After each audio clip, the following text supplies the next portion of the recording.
Winter in modern Scandinavia is challenging enough, but more than 1,000 years ago, it was far deadlier. Entire Viking communities faced a simple but terrifying question: would they survive until spring?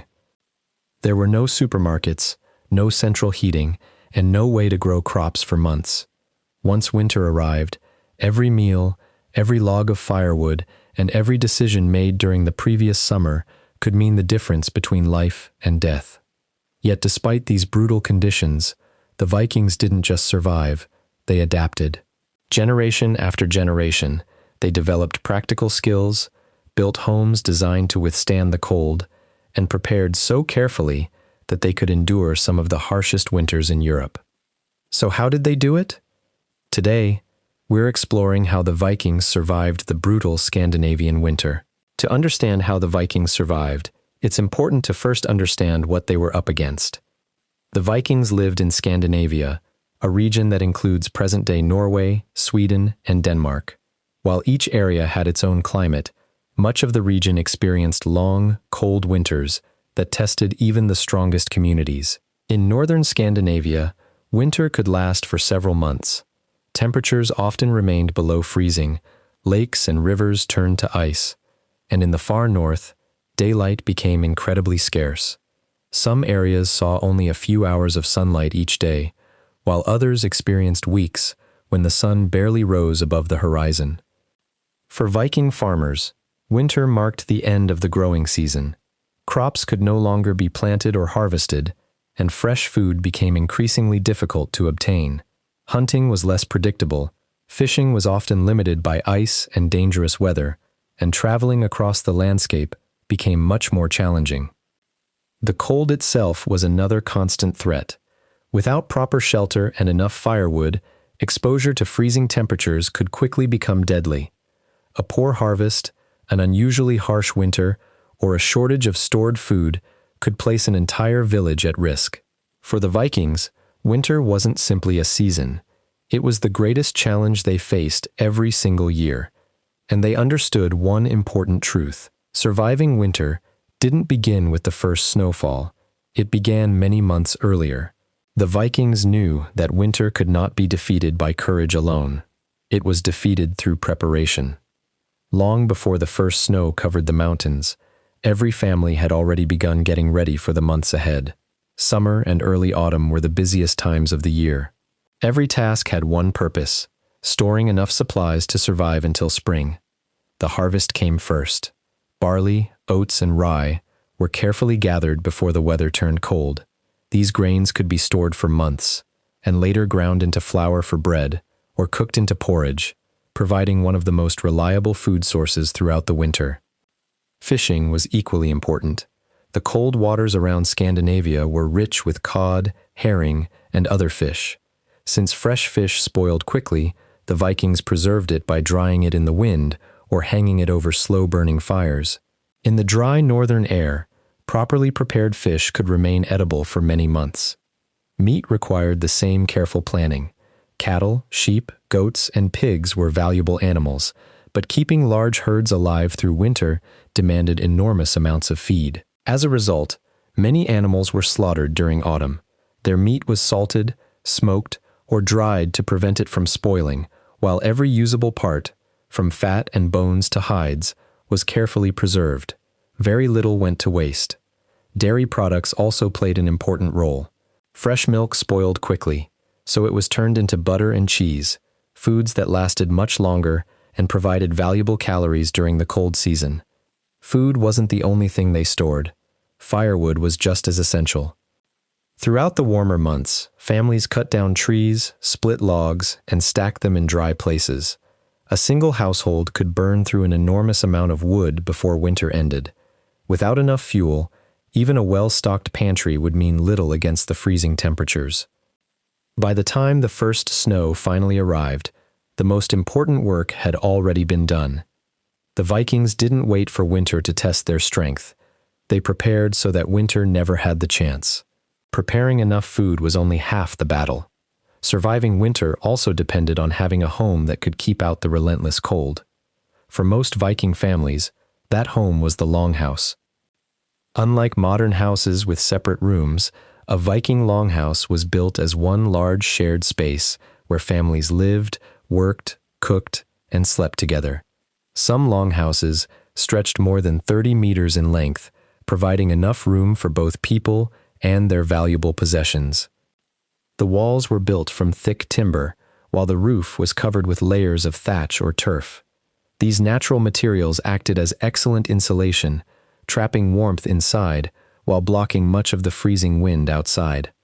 At the heart of every longhouse burned an open fire. There was no chimney.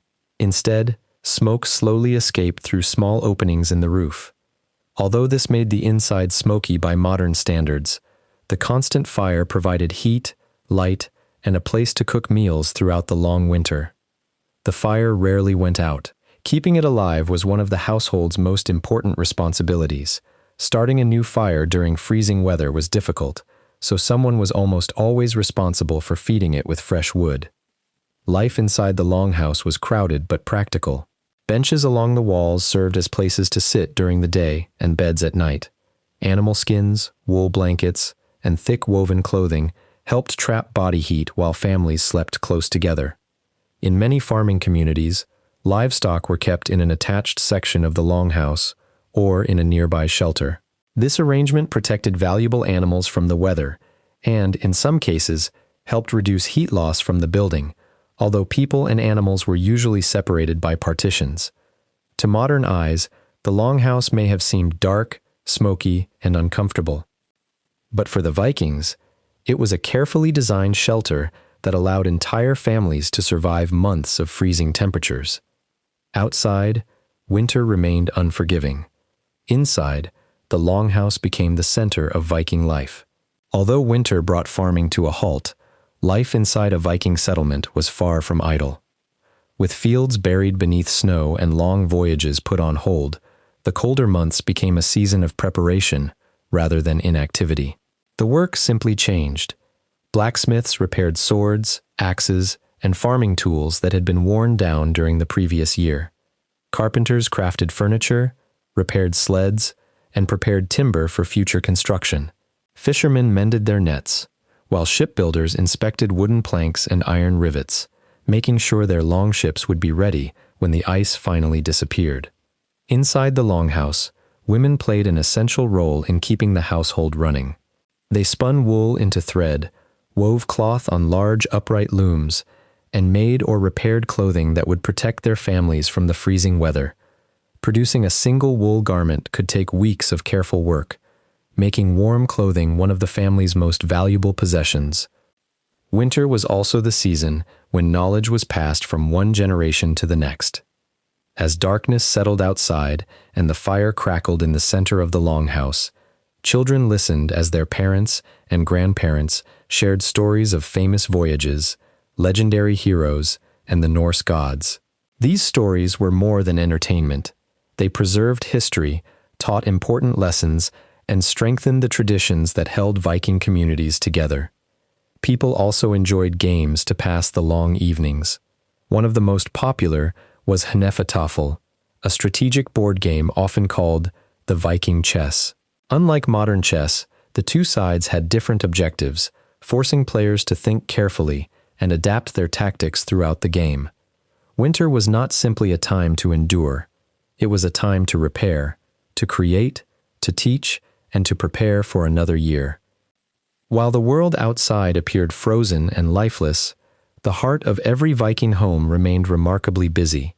But no matter how well prepared they were, there was one event that everyone looked forward to: the return of light. As winter slowly began to loosen its grip, the first signs of spring brought more than just warmer weather. The days gradually grew longer.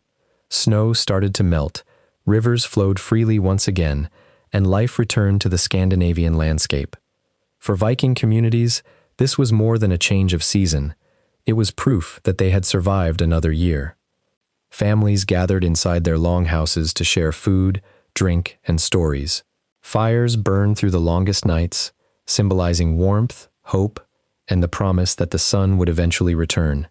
Animals were sometimes sacrificed in religious ceremonies, and people offered gifts to the gods, asking for good harvests, safe voyages, and protection in the year ahead. Many historians believe that some traditions associated with Yule, including decorated evergreen trees, festive feasts, and the burning of special logs, later influenced certain Christmas customs that are still practiced today. But perhaps the greatest lesson from the Vikings has little to do with battles or exploration. Their greatest victory was surviving. They understood that survival was never about extraordinary strength alone. It depended on preparation, cooperation, practical knowledge, and the willingness to adapt to a world that could be both beautiful and unforgiving. Year after year, they faced freezing temperatures, failed harvests, violent storms, and months of darkness.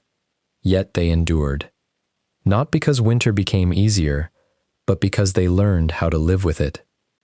And perhaps that's why, more than 1,000 years later, the story of the Vikings continues to capture our imagination, not simply as fearless warriors, but as remarkably resilient people who mastered one of the harshest environments in Europe. Please like and subscribe, and thank you for watching the entire video. Have a great day.